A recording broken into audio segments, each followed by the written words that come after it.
എല്ലാ ഭക്തജനങ്ങൾക്കും കതിർവേൽ മുരുകിയ യൂട്യൂബ് ചാനലിലേക്ക് ഒരിക്കൽ കൂടി സ്വാഗതം. ഇന്ന് ഞാൻ പറയാൻ വന്നേക്കുന്നത് അവിട്ട നക്ഷത്രക്കാർക്ക് 2025 ശത്രുദോഷത്തിനും ഇല്ലെങ്കിൽ സാമ്പത്തിക തടസ്സം മാറി സാമ്പത്തിക ലാഭത്തിനുള്ള പരിഹാര കാര്യങ്ങൾക്കാണ് വന്നത്. അവിട്ട നക്ഷത്രക്കാർ ഏകദേശം 36 വയസ്സ് തൊട്ട് 37 വയസ്സ്, അതായത് ഓരോരുത്തർക്ക് ശനിദശ വേഴം എത്ര കിട്ടി, ശനിദശ, അതായത് പൊതുവെ അവിട്ടം നക്ഷത്രക്കാർക്ക് 37 38 വയസ്സിലൊക്കെ ശനിദശ ആരംഭിക്കും. 53 52 വയസ്സ് വരെ ഏകദേശമൊക്കെ കാണും. അപ്പോൾ ഈ ശനി ബാധിക്കുന്നതുകൊണ്ട് അവിട്ടം നക്ഷത്രക്കാർക്ക് ഭയങ്കര വിധത്തിലുള്ള ബുദ്ധിമുട്ടും കാര്യങ്ങളൊക്കെ ഉണ്ടാകും. അപ്പം അതേപോലെ തന്നെ ശത്രുദോഷങ്ങൾ ഉണ്ടാകും, അതേപോലെ തന്നെ സാമ്പത്തിക നഷ്ടങ്ങൾ. അതായത് ശത്രുദോഷങ്ങളായിരിക്കും ഏറ്റവും കൂടുതൽ അവിട്ടം നക്ഷത്രക്കാരെ ബാധിക്കുന്നത്. അതായത് ശത്രുദോഷങ്ങൾ മറ്റുള്ളവരുടെ പ്രാക്ക്, ദൃഷ്ടി ദോഷങ്ങൾ, ഇല്ലെങ്കിൽ അങ്ങനെയുള്ള നെഗറ്റീവപരമായ ചിന്തകൾ നമുക്ക് ഉള്ളത് കൊണ്ട് ഭയങ്കരമായിട്ടുള്ള അവിട്ടം നക്ഷത്രക്കാരെ ഈ ദോഷങ്ങൾ നല്ലപോലെ ബാധിക്കും.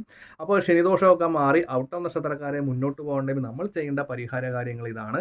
അതായത് ശനിയാഴ്ച ദിവസം മഹാദേവ ക്ഷേത്രത്തിലോ ശനീശ്വര ക്ഷേത്രത്തിലോ പോയി, ശാസ്താവിരിക്കുന്ന ക്ഷേത്രത്തിൽ പോയി നീലാഞ്ജന കാര്യങ്ങൾ അവിട്ടം നക്ഷത്രക്കാർക്ക് ചെയ്യുക. ഒപ്പം തന്നെ മഹാദേവ ക്ഷേത്രത്തിൽ പോയി നീലാഞ്ജനം, ചില മഹാദേവ ക്ഷേത്രത്തിൽ നീലാഞ്ജനം ചെയ്യാറുണ്ട്. അപ്പോൾ മഹാദേവ ക്ഷേത്രത്തിൽ നീലാഞ്ജനം ചെയ്യാം. ഒപ്പം തന്നെ രുദ്രാഭിഷേകവും മഹാദേവ ക്ഷേത്രത്തിൽ നമുക്ക് ചെയ്യാവുന്നതാണ്. ഇപ്പോൾ രുദ്രാഭിഷേകം നമ്മൾ ചെയ്യേണ്ടത് എന്താണെന്ന് ചോദിക്കുവാണെങ്കിൽ, നമുക്ക് അവിട്ടം നക്ഷത്രക്കാർക്ക് ആരോഗ്യപരമായ പ്രശ്നങ്ങളും അപകട ദോഷങ്ങളും മാറാൻ വേണ്ടിയാണ് രുദ്രാഭിഷേകം ചെയ്യുന്നത്. ഒപ്പം തന്നെ ശനീശ്വര ഭഗവാന് നീലാഞ്ജനം ശനിയാഴ്ച ദിവസം കത്തിക്കുക, എള്ള് കൊഴിയുണ്ട്. അവിട്ടം നക്ഷത്രക്കാർ പ്രത്യേകപരമായിട്ട് ഒരു കാര്യം ശ്രദ്ധിക്കേണ്ടത്, 2025 പൈസ സംബന്ധമായ കാര്യങ്ങൾ ആർക്കും കടം കൊടുക്കാതിരിക്കുക. അങ്ങനെ ഉള്ളവർ വളരെ ശ്രദ്ധയോടുകൂടി മുന്നോട്ട് പോവുക. കടം കൊടുക്കുന്ന പൈസ നമുക്ക് ചിലപ്പോൾ തിരിച്ച് കിട്ടിയെന്ന് വരത്തില്ല.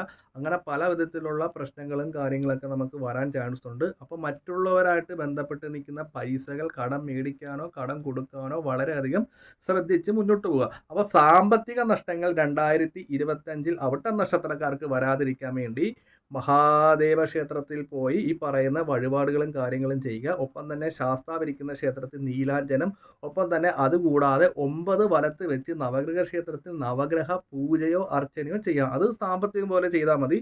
പൂജ നടത്തുന്നവർ പൂജ നടത്താം, അർച്ചന നടത്തുന്നത് അർച്ചന നടത്താം. അപ്പം പൂജ നടത്തിയാലും അർച്ചന നടത്തിയാലും 9 വലത്ത് വെച്ച് വേണം ഈ ഒരു പ്രസാദ കാര്യങ്ങൾ മേടിക്കാൻ വേണ്ടി. ഒപ്പം തന്നെ സാമ്പത്തിക ലാഭത്തിന് വേണ്ടി അടുത്തുള്ള ദേവീ ക്ഷേത്രത്തിൽ അശ്വാരൂഢ മന്ത്രാർച്ചന ചൊവ്വാഴ്ചയും ത്രിപുരസുന്ദര മന്ത്രാർച്ചന വെള്ളിയാഴ്ചയും ചെയ്ത് നമ്മുടെ സ്ഥാപനത്തിലും വീട്ടിലും വെക്കുക. അപ്പോൾ സാമ്പത്തിക നഷ്ടങ്ങളും കാര്യങ്ങളും 2025 ഔട്ടം നക്ഷത്രക്കാർക്ക് ഉണ്ടാകത്തില്ല. ശത്രുദോഷത്തിന് ഔട്ടം നക്ഷത്രത്തിൽ പക്കപ്പിറന്നാളോറും നിങ്ങൾക്ക് എത്ര വയസ്സുണ്ട് ആ വയസ്സനുസരിച്ച് ഒരു താമരമാല സുബ്രഹ്മണ്യ സ്വാമി ക്ഷേത്രത്തിൽ കൊടുക്കുക. ഔട്ടം നക്ഷത്രക്കാർ പൊതുവെ സുബ്രഹ്മണ്യനെ ഭദ്രകാളിയും പ്രീതിപ്പെടുത്തുവാണെങ്കിൽ വളരെയധികം ഉത്തമമായിരിക്കും. 2025 ശത്രുദോഷം വരില്ല, ദൃഷ്ടിദോഷം ഉണ്ടാക്കില്ല. അപകട ദോഷങ്ങൾ, കണ്ണ് ദോഷം, നാവ് ദോഷം, പ്രാക്ക് ദോഷം, ഈ ഒരു ദുരിതങ്ങളും കാര്യങ്ങളും ഒക്കെ മാറാൻ വേണ്ടിയുള്ള വഴിപാടുകളും കാര്യങ്ങളൊക്കെയാണ് പറഞ്ഞു തന്നത്. അതേപോലെ തന്നെ ശനിദശ ഉള്ള സമയത്ത് നമ്മൾ വളരെയധികം ശ്രദ്ധിക്കേണ്ടത്, സാമ്പത്തികപരമായ ഇടപാടുകളും പുതിയ പുതിയ ബിസിനസ്സുകളും തുടങ്ങുന്ന മുമ്പ് നമ്മൾ നല്ലപോലെ ഒന്ന് ആലോചിക്കാതെ വെറുതെ നഷ്ടങ്ങൾ വരുത്തി വെക്കരുത്. എന്തുകൊണ്ടും ഈ 2025 ഔട്ടം നക്ഷത്രക്കാർക്ക് സാമ്പത്തിക ലാഭം വരാനുള്ള കാര്യങ്ങളാണ് ഞാൻ പറഞ്ഞു തന്നത്. ഒപ്പം തന്നെ കുടുംബപരമായ അച്ഛൻ വഴി അമ്മ വഴി ഉള്ള ക്ഷേത്രങ്ങളിൽ പോയി തൊഴുക. ഒപ്പം തന്നെ സുബ്രഹ്മണ്യനെ നല്ലതുപോലെ ഔട്ടം നക്ഷത്രക്കാർ പ്രീതിപ്പെടുത്തുവാണെങ്കിൽ ജാതകത്തിലുള്ള ഭാഗ്യങ്ങളും കാര്യങ്ങളൊക്കെ ഉണ്ടാകും. ഒപ്പം തന്നെ ഒരു വർഷക്കാലം പക്കപ്പിറന്നാൾ തോറും ഔട്ടം നക്ഷത്രത്തിൽ ഭഗവതി സേവ ചെയ്യുക. ഈ ഭഗവതി സേവ ചെയ്യുന്നതുകൊണ്ട് ജീവിതത്തിലുള്ള തടസ്സങ്ങളും നെഗറ്റീവുകളും നമുക്ക് ചിന്തകളും ഒക്കെ മാറി പോസിറ്റീവായിട്ടുള്ള കാര്യങ്ങൾ ചിന്തിക്കാനൊക്കെ നമുക്ക് പറ്റും. ഒപ്പം തന്നെ ജോലിയിൽ തടസ്സമുള്ള ഔട്ടം നക്ഷത്രക്കാർക്ക് വളരെയധികം ഗുണങ്ങളുണ്ടാകും ഈ ഭഗവതി സേവ ചെയ്യുമ്പം. അതേപോലെ തന്നെ വിവാഹപരമായ തടസ്സങ്ങൾ നിൽക്കുന്ന ഔട്ടം നക്ഷത്രക്കാർ 2025 ജനുവരി ആയിട്ട് വിവാഹം വന്നില്ലെങ്കിൽ ബാണേശ്വരി മന്ത്രം കൊണ്ട് അർച്ചന ചൊവ്വാഴ്ചയോ വെള്ളിയാഴ്ചയോ ദേവീ ക്ഷേത്രത്തിൽ ചെയ്യുക. ഒപ്പം തന്നെ ബാണേശ്വരി ഹോമവും നമുക്ക് സമ്പത്തുണ്ടെങ്കിൽ അത് നമുക്ക് തിരുമേനിയോട് ചോദിച്ച് ചെയ്യാം. ഇവിടെ മലയാള മാസം 1-ാം തീയതി ബാണേശ്വരി ഹോമം ചെയ്യുന്നുണ്ട്, അത് വിളിച്ച് പറയുവാണെങ്കിൽ ചെയ്യാം. പിന്നെ ഔട്ടം നക്ഷത്രക്കാർ 30 വയസ്സ് കഴിഞ്ഞിട്ടും വിവാഹം വന്നില്ലെങ്കിൽ നിങ്ങളുടെ ഗ്രഹനില എനിക്ക് അയച്ചു തരിക. അതിൽ ഏത് ഗ്രഹമാണ് നിങ്ങൾക്ക് വിവാഹത്തിന് തടസ്സം നിൽക്കുന്നതെന്ന് നോക്കിയിട്ട് പറഞ്ഞുതരാം.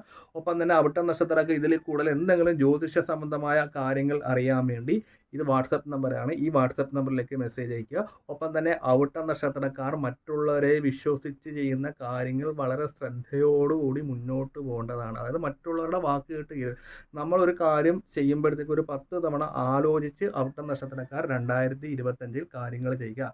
ഒപ്പം തന്നെ ശത്രുദോഷങ്ങൾ മാറാനും വേണ്ടിയുള്ള വഴിപാടുകളും കാര്യങ്ങളും ഉണ്ട്. അപ്പോൾ വിവാഹ തടസ്സമുള്ളവർ ആ ഗ്രഹനില ഒന്ന് അയച്ചു തരിക. അതിനുള്ള കാര്യങ്ങളൊക്കെ പറഞ്ഞുതരാം. വിദേശത്ത് പോകാൻ തടസ്സപ്പെട്ട് നിൽക്കുന്ന അവിട്ട നക്ഷത്രക്കാർ ചെയ്യേണ്ടത് ഗണപതി ക്ഷേത്രത്തിൽ ചെന്നിട്ട് മുക്കുറ്റി കൊണ്ട് വശ്യഗണപതി മന്ത്രം കൊണ്ട് 108 തവണ 7 ദിവസം അടുപ്പിച്ച് അർച്ചന ചെയ്യുക. അപ്പം വിദേശത്ത് പോകാനുള്ള തടസ്സങ്ങളും കാര്യങ്ങളൊക്കെ മാറ്റം ഉണ്ടാകും. 2025 ജനുവരി ആയിട്ടും രോഗദുരിതങ്ങൾ അനുഭവിച്ചിരിക്കുന്ന അവിട്ട നക്ഷത്രക്കാർ മഹാദേവ ക്ഷേത്രത്തിൽ പോയി ആഴ്ച രുദ്രാഭിഷേകം നടത്തുക. ഒപ്പം തന്നെ അഹോര മന്ത്രം ജപിച്ച ചരട് കൈ കെട്ടുക. അപ്പോൾ ഇത്രയും കാര്യങ്ങൾ അവിട്ട നക്ഷത്രക്കാർ കൃത്യമായിട്ട് ചെയ്യുവാണെങ്കിൽ 2025 സാമ്പത്തിക നഷ്ടം ഉണ്ടാകത്തില്ല, ലാഭങ്ങളുണ്ടാകും.